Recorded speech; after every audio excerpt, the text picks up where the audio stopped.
মাৰ্ঘেৰিটাৰ টেকেৰী গাঁৱত বুহিদিহিং নৈৰ ব্যাপক খহনীয়া। টেকেৰী গাঁৱত চপৰা চপৰে খহিছে নৈৰ গৰা। ভাবুকি আহিছে ধনীৰাম চেতিয়াৰ কৃষি পামলৈ। ৩ কোটি টকা ব্যয়েৰে পাৰ্কোপাইনৰ ব্যৱস্থা কৰিছিল জলসম্পদ বিভাগে আৰু অভিযন্তাই নিম্নমানৰ সামগ্ৰী ব্যৱহাৰ কৰাৰ অভিযোগ আনিছে স্থানীয় ৰাইজে। শীঘ্ৰে খহনীয়া প্ৰতিৰোধৰ ব্যৱস্থা গ্ৰহণৰ দাবী জনাইছে ৰাইজে।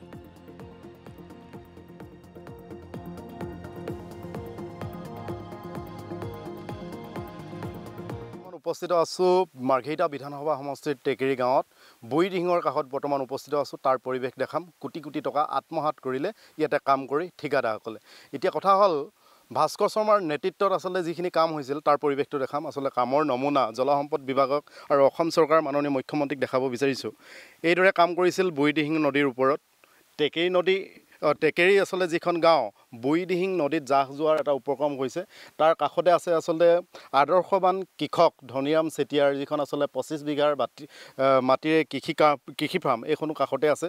তাৰ কাষতে এইদৰে গৰাখহনীয়া আছে আৰু গৰাখহনীয়া ৰোধ কৰিবৰ কাৰণে এইদৰে আচলতে পকুপাইন ব্যৱহাৰ কৰিছিলে চৰকাৰখনে। তাৰ পৰিৱেশটো দেখাম। আচলতে ইয়াৰ কিমান সফল হৈছে বা কিমান বিজ্ঞানসন্মতভাৱে কাম কৰিছে এই দৃশ্যখিনি চালেই আপুনি মন কৰিব। অসমৰ জনপ্ৰিয় মুখ্যমন্ত্ৰী হিমন্ত বিশ্ব শৰ্মাক দেখাব বিচাৰিছোঁ। ডাবল ইঞ্জিনৰ চৰকাৰ বিজেপি চৰকাৰক দেখাব বিচাৰিছোঁ। কেন্দ্ৰতো বিজেপি চৰকাৰ, ৰাজ্যতো বিজেপি চৰকাৰ। ডাবল ইঞ্জিনৰ চৰকাৰখনে আচলতে কিদৰে দুৰ্নীতি কৰিছে, কিদৰে ভ্ৰষ্টাচাৰ কৰিছে তাৰ পৰিৱেশটো দেখাইছোঁ। ই এটা হ'ল জ্বলন্ত উদাহৰণ। কমলে দেখাব, ভিডিঅ' জাৰ্নেলিষ্ট কমলে দেখাব। ইয়াতে 3 কোটি টকাৰে কাম হৈছিল আৰু এইদৰে কাম কৰিছিল। স্থানীয় যুৱক আছে টেকেৰী গাঁৱৰ, তেওঁৰ সৈতে কথা পাতিবলৈ চেষ্টা কৰিম। কোটি কোটি টকা আহিছিল, কাম এইদৰে হ'ল। হয়, আমি জনামতে ইয়াত প্ৰায় 3 কোটি টকাৰ ব্যয়বহুল এটা প্ৰজেক্ট আছিল পাকুপাইন স্থাপন কৰা। কিন্তু দুখৰ কথা এইটো যে ইমানখিনি ধন অসম চৰকাৰে দিয়াৰ পিছত ইয়াৰ ইঞ্জিনিয়াৰজন হৈছে আমাৰ MLA ভাস্কৰ শৰ্মা, যিজনক আমি দালাল বুলি কওঁ, কয়লা মাফিয়া বুলি কওঁ, যিজনক আমি কি বুলি ক'ম বাৰু, ভাষা নাই। বিধায়ক ভাস্কৰ শৰ্মাৰ পৃষ্ঠপোষকতাত কামখিনি হৈছিল। হয়, বিধায়ক ভাস্কৰ শৰ্মাৰ পৃষ্ঠপোষকতাত কামখিনি হৈছিল। তেখেতৰ যি পালিত নেতা তেখেতলোকে নিজ মুখে কৈছে আমি যেনেকৈ মন যায় কামখিনি তেনেকৈ কৰিম, আমাক ইঞ্জিনিয়াৰৰ দৰকাৰ নাই। যিজনে ইয়াত ইঞ্জিনিয়াৰ কৰি আছে সেইজন হয়তো LP স্কুলো পাছ নহয়। ইঞ্জিনিয়াৰজন কৰ? ইঞ্জিনিয়াৰজন টেকেৰী গাঁৱৰ অজিত মৰাণ, তেখেতে ইয়াৰ ইঞ্জিনিয়াৰিং কৰি আছে। তেখেত LP স্কুলো পাছ নহয়। আৰু যিজনে তেখেতৰ ঠিকাদাৰ আৰু যিজনে তেখেতক কামত লগাইছে আমাৰ দালাল ভাস্কৰ শৰ্মা, তেখেত 8 পাছ। তেখেতে যদি নিৰ্দেশ দিছে এনেদৰে কৰিবৰ কাৰণে, তেখেতে ক'ত ইঞ্জিনিয়াৰিং কৰিলে 8 পাছ কৰি কিনে? তেখেতে অকল আমি জনামতে কয়লা ব্যৱসায় বাহিৰে একো নাজানেই। আৰু দ্বিতীয় কথাটো কি হ'ল, আমাৰ টেকেৰী গাঁৱৰ মানুহক তেখেতে এবাৰ হাত জোকাৰি কৈছিল নিদিওঁ, ইয়াৰ পৰা মই মাত্ৰ 5টা ভোট পাইছোঁ, গতিকে তেখেতে যদি একো কৰি নিদিওঁ, এই শব্দখিনিৰ পৰা আমি গম পাইছোঁ যে তেখেতে আমাৰ টেকেৰী গাঁওখন গোটেইখন এই বুহিদিহিং নদীত যাওক।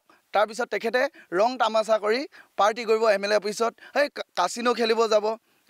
এদিন অখিল দাই কৈ থৈ যোৱা নিচিনাকৈ হয়তো যায় কাৰণে যায় বুলি কৈছে, নহ'লে হোটেল মালিনাত যাব, তাত বাৰত পাৰ্টি দিব। মানে টেকেৰী গাঁওখন যে যাহ গ'ল, টেকেৰী গাঁওখন যে যাহ যোৱাব পাৰিলোঁ, তেখেতলোকৰ 5টা ভোটৰ সলনি গাঁওখনে মই শেষ কৰি দিলোঁ। তেখেতৰ এনেকুৱা এটা মনোভাৱ আছে। সেইকাৰণে আজি 3 কোটি টকা 40,000 পোষ্টৰ সলনি 4,000 পোষ্ট লগাইছে আৰু ইঞ্জিনিয়াৰৰ সলনি LP স্কুল পাছ নকৰা এজন ইঞ্জিনিয়াৰ ৰাখিছে তেখেতৰ নিজৰ মতে। সেয়া তেখেতৰ যি পালিত নেতা তেখেতৰ নিজ মুখে কৈছে। যদি প্ৰয়োজন সাপেক্ষে সেই আমি ভিডিঅ'সমূহ আপোনালোকৰ সংবাদ মাধ্যমত এৰি দিম। হয়, এয়া হ'ল এজন আচলতে যুৱকে অভিযোগ কৰিছে, দালাল ভাস্কৰ শৰ্মা বুলি কৈছে। আচলতে তেওঁ এজন আচলতে অন্যান্য কামৰ লগত জড়িত। আচলতে ইয়াতে আচলতে বিজ্ঞানসন্মতভাৱে যিখিনি কাম কৰিব লাগে এই কামখিনিৰ পৰা আচলতে ৰাইজ বঞ্চিত হৈছে। ৰাইজ সন্তুষ্ট নহয়, টেকেৰীবাসী ৰাইজ সন্তুষ্ট নহয়। আৰু যিজন আচলতে ইয়াতে অভিযন্তা ৰাখিছে বুলি তেওঁলোকে অভিযোগ কৰিছে, সেইজন ইতিমধ্যে LP স্কুলো পাছ নহয় আৰু বিজ্ঞানসন্মতভাৱে আচলতে কাম নকৰাৰ কাৰণে এইদৰে আচলতে জহি খহি গৈছে গৰা। এই পৰিৱেশটো আমি দেখাইছোঁ। আৰু এতিয়া কথা হ'ল জলসম্পদ বিভাগে আচলতে যিটো আচলতে 3 কোটি টকা ইয়াতে এৰি দিছিলে কাম কৰিবৰ কাৰণে, বুঢ়ীদিহিঙৰ গৰাখহনীয়া ৰোধ কৰিবৰ কাৰণে, টেকেৰী গাঁওখন বচাবৰ কাৰণে, কিন্তু তাৰ নমুনা এয়া আচলতে পানীত পেলাইছে আচলতে পইচাসমূহ। ৰাজহৰ ধন আচলতে অপব্যৱহাৰ হৈছে, ৰাইজৰ ধন অথলে গৈছে।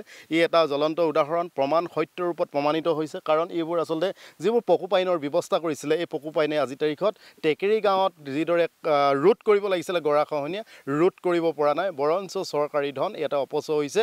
ইয়াত বিজ্ঞানসন্মতভাৱে কাম নকৰাৰ কাৰণেই 3 কোটি পইচা অথলে গৈছে। ৰাইজৰ অভিযোগ, ভাস্কৰ শৰ্মাই আচলতে টেকেৰী গাঁওখন সম্পূৰ্ণৰূপে ধ্বংস কৰাৰ পৰিকল্পনা ৰচনা কৰিছে। কাৰণ 3 কোটি টকাৰে আচলতে যিদৰে কাম কৰিব লাগিছিল, কিঞ্চিত মানুহ নকৰাৰ কাৰণে এতিয়া টেকেলী গাঁৱৰ মানুহে